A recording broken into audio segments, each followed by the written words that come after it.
Senhor Primeiro-Ministro, Chefe de Governo da República de Guiné-Bissau, representante das instituições superiores do ensino, Excelência, Senhor Representante da classe média, caros convidados. Permitam-me, antes de mais nada, agradecer aos ilustres convidados pela vossa amável presença e muito particularmente a Sua Excelência, Senhor Primeiro-Ministro e Chefe do Governo, por nos ter honrado com a sua presença na cerimônia de abertura desse grande evento. Os seres humanos têm, desde sempre, procurado proteger-se a si e as pessoas a seu cargo, bem como proporcionar um ambiente melhor e mais seguro para viver. Em resumo, as pessoas necessitam de segurança. Desde há muitas gerações que as pessoas têm vindo a tentar encontrar sistemas baseados no princípio da solidariedade mútua, com o propósito de poderem enfrentar as diferentes formas de que as dificuldades de proteção social é uma medida fundamental, revestem, queria dizer. No mundo moderno, a tentativa de resolver a questão de proteção social é uma medida fundamental para avaliar a determinação política de um país em garantir a mobilização máxima de recursos humanos no esforço econômico nacional. Muitos dos países industrializados, com algumas exceções, estabeleceram sistemas nacionais de segurança social eficazes, que são muitas das vezes complementados por regimes de seguros privado e que, em conjunto, garantem uma cobertura praticamente total de todos os seus beneficiários. Contudo, isso raramente se aplica aos países em via de desenvolvimento, onde a estrutura familiar continua a suportar o esforço e os custos de saúde e do bem-estar familiar. Nos últimos 2 séculos, os homens e mulheres têm vindo a tornar-se cada vez mais dependentes da remuneração do seu trabalho e dos bens e serviços prestados por terceiros em favor dos seus patrões e qualidade de vida. Na ausência de salários ou de rendimentos, ficavam muitas vezes incapazes de se protegerem a si e as suas famílias das incertezas da vida. Daí a pertinência de se ter um sistema de segurança social mais abrangente, ou seja, uma verdadeira proteção social. Excelência, Senhor Primeiro-Ministro, caros convidados, estamos hoje aqui todos reunidos, Poder Executivo, Poder Legislativo, Poder Judicial, empregadores, sindicatos, sociedade civil, instituições religiosas, instituições do ensino, profissionais de saúde, para juntos refletirmos sobre a nossa segurança social, um assunto sempre muito atual e de veras bastante pertinente, sobretudo nos dias que correm, onde a crise financeira internacional tem afetado a vida de todo o cidadão. A segurança social no nosso país é um pouco conhecida e, por isso, pouco valorizada. Foi exatamente com base nesta constatação que o INPS, com o apoio dos seus parceiros internacionais, designadamente o Ministério da Solidariedade de Portugal, o INPS de Cabo Verde e a OIT, organizou esta conferência, cujo objetivo é o de informar e sensibilizar as diversas sensibilidades do país sobre a importância e a pertinência da segurança social no Estado de Direito.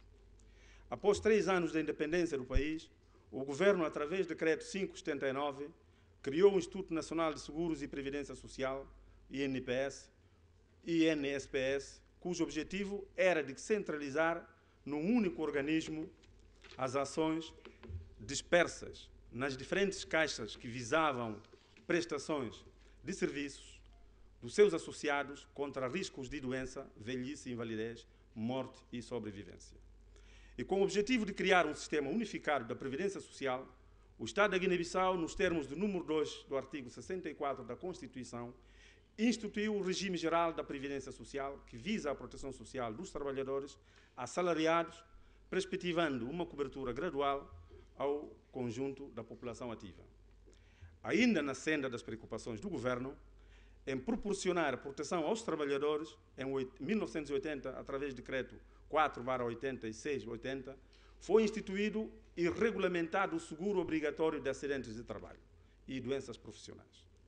Este seguro garante a prestação de cuidados médicos e medicamentosos aos trabalhadores acidentados, assim como o pagamento de indemnizações e pensões, conforme for o caso. Decorridos 18 anos, através do Decreto-Lei nº 1/97, foi criado o Instituto Nacional de Previdência Social, INPS, com o objetivo de imprimir uma nova dinâmica no sistema previdenciário e adaptá-lo à evolução socioeconômica do país, permitindo adotar um modelo de gestão adequado ao seu funcionamento.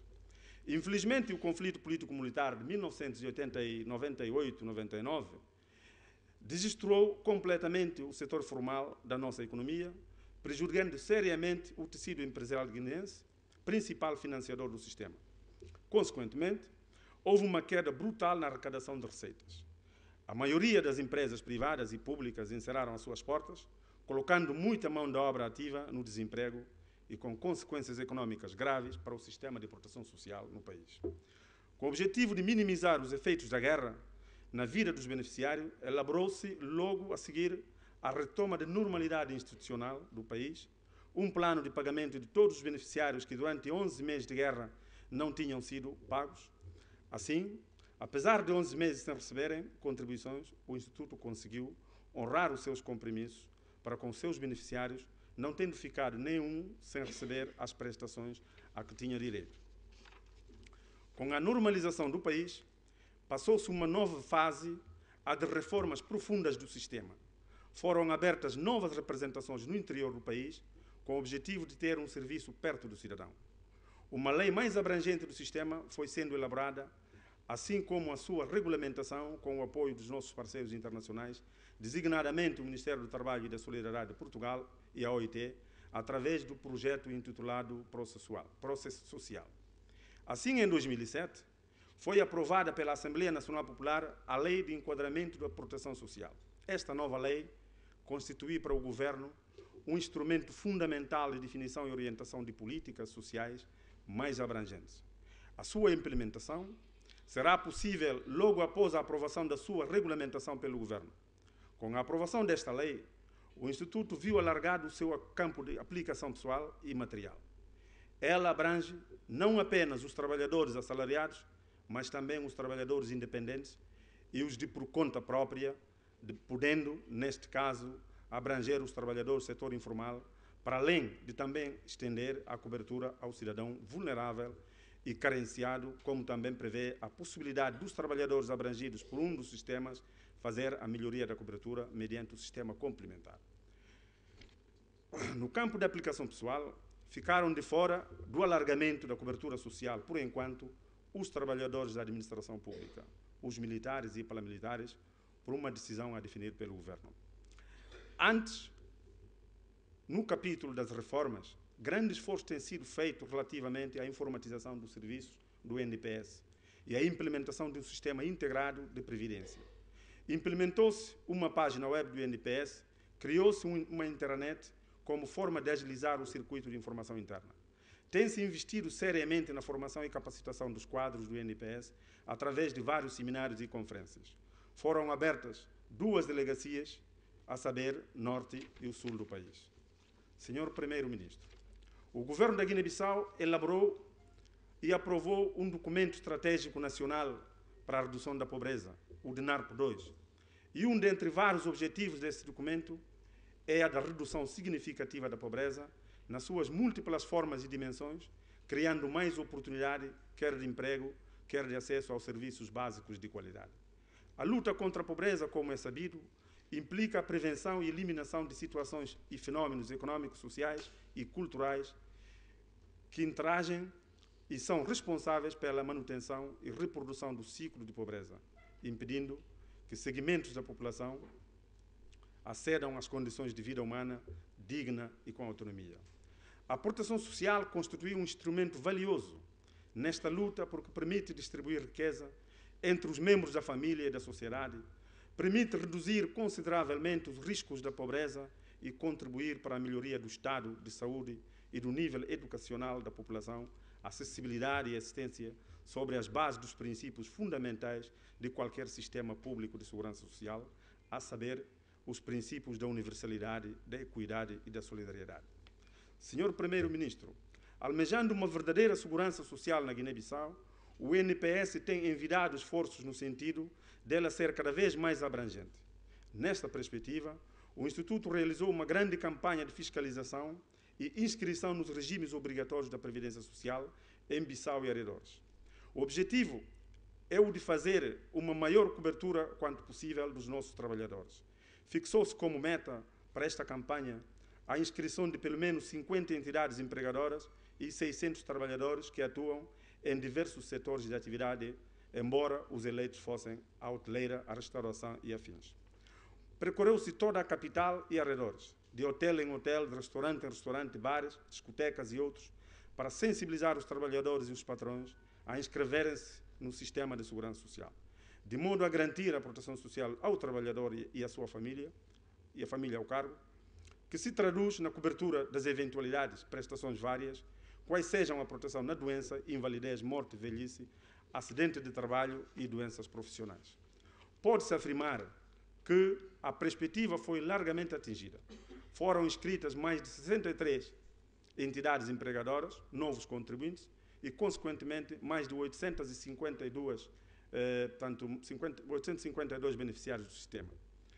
Senhor Primeiro-Ministro, as dificuldades são várias, pois a maior parte da população guinense, e em particular os empregadores e trabalhadores, carecem de informações sobre a segurança social. Porém, convém salientar que existem algumas entidades cujos responsáveis desafiam aberta e claramente os inspetores da INPS, subtraindo-se claramente ao cumprimento das suas obrigações.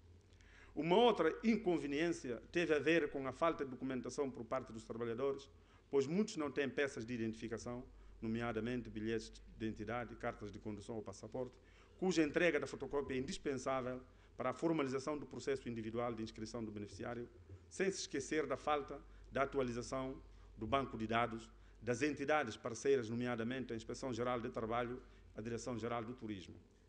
Para suprir esta carência e outros inconvenientes, para além do programa radiofónico e edição de folhetos informativos, no âmbito desta campanha privilegiou-se basicamente a menção pedagógica, com o propósito de sensibilizar e passar as informações às pessoas, trabalhadores, sindicatos e patrões, sobre a obrigação de inscrição na Previdência Social e a sua vantagem.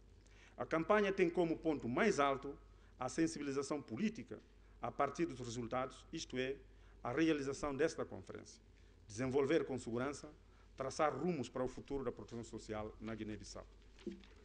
Senhor Primeiro-Ministro, a Previdência Social deve se ajustar continuamente à dinâmica do mercado de trabalho e da estrutura demográfica da população. Na Guiné-Bissau, este desafio é ainda mais complexo, porque somos um país de contrastes, onde convivem lado a lado o moderno e o tradicional. Ao mesmo tempo em que precisamos novas formas flexíveis de relações laborais, ainda não conseguimos abolir formas degradantes de trabalho que remontam ao século XIX.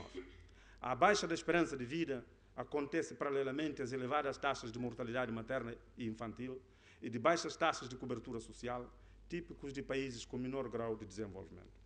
Esta heterogeneidade socioeconómica demanda políticas e instituições que estejam orientadas concomitantemente para se adaptar ao futuro e para resgatar a dívida social herdada do passado.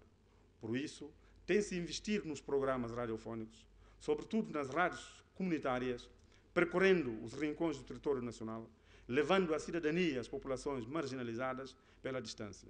Reformar a Previdência em direção à superação dessas adversidades sociais e históricas é um passo crucial para a construção de um sistema de proteção social justo e sustentável financeiramente.